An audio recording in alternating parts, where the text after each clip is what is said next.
नमस्कार दोस्तों, स्वागत है आपका हमारे चैनल पूर्वांचल की आवाज़ में। आज मैं बात करूंगा एमसीडी चुनाव का। दिल्ली एमसीडी चुनाव में बीजेपी 15 साल बाद हार का सामना की है। बीजेपी यह चुनाव भले ही हार गई हो, लेकिन यह हार वैसी नहीं जैसी कि एग्जिट पोल बताए करते थे। साथ ही इस चुनाव में एक खास बात यह भी रही है कि चुनाव के मुकाबले में इस बार बीजेपी का वोट प्रतिशत बढ़ा है। 2017 के चुनाव की बात की जाए तो बीजेपी के कुल वोटों का प्रतिशत 36.08% मत उसे हासिल हुई थी। वहीं 5 साल बाद इस चुनाव में 3% बढ़कर 39.9 हो गया है। एंटी इनकम्बेंसी का असर इस चुनाव में देखने को मिला, लेकिन 15 साल सत्ता में रहने के बावजूद वोट शेयर बढ़ना बीजेपी के लिए कोई छोटी उपलब्धि नहीं है। वहीं आम आदमी पार्टी की जीत को देखा जाए तो उसके खाते में कांग्रेस और दूसरे दलों के वोट ट्रांसफर हुए, उसका उसे फायदा हुआ। दिल्ली में बीजेपी ने सभी एग्जिट पोल को गलत साबित किया, क्योंकि किसी ने भी उसे 100 के आंकड़े पार करते नहीं दिखाए थे। बीजेपी चुनाव हार गई, लेकिन 15 साल के शासन के बाद भी बीजेपी का वोट प्रतिशत बढ़ना आखिर बहुत कुछ बयान करता है। बीजेपी के पूर्वी इलाके में बेहतर प्रदर्शन किया है। उसमें डिप्टी सीएम मनीष सिसोदिया का इलाका पतपड़गंज भी शामिल है।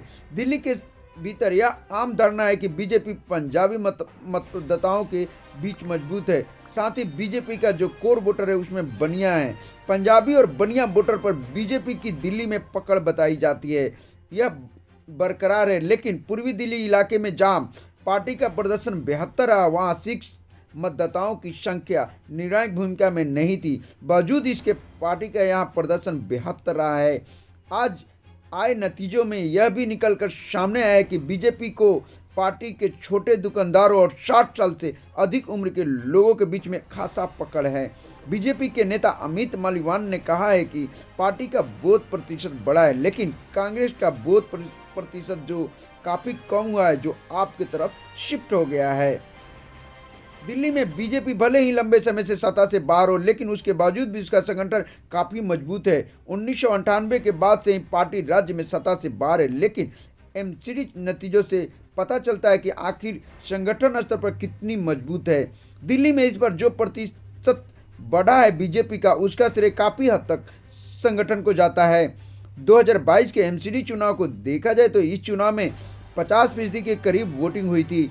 इस बार मतदान कम रहा, लेकिन उसके बावजूद बीजेपी अपने कोर वोटर को बूथ तक लाने में कामयाब हुई। इसके पीछे संगठन की मजबूती है। दिल्ली में मदन लाल खुराना, बलराम मगोत और बाद में साहिब सिंह वर्मा जैसे दिग्गजों ने दिल्ली में रखी अपनी नींव।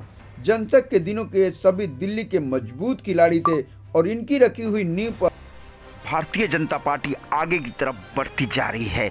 पूर्वांचल की आवाज से राजेंद्र कुमार। जय हिंद, जय भारत।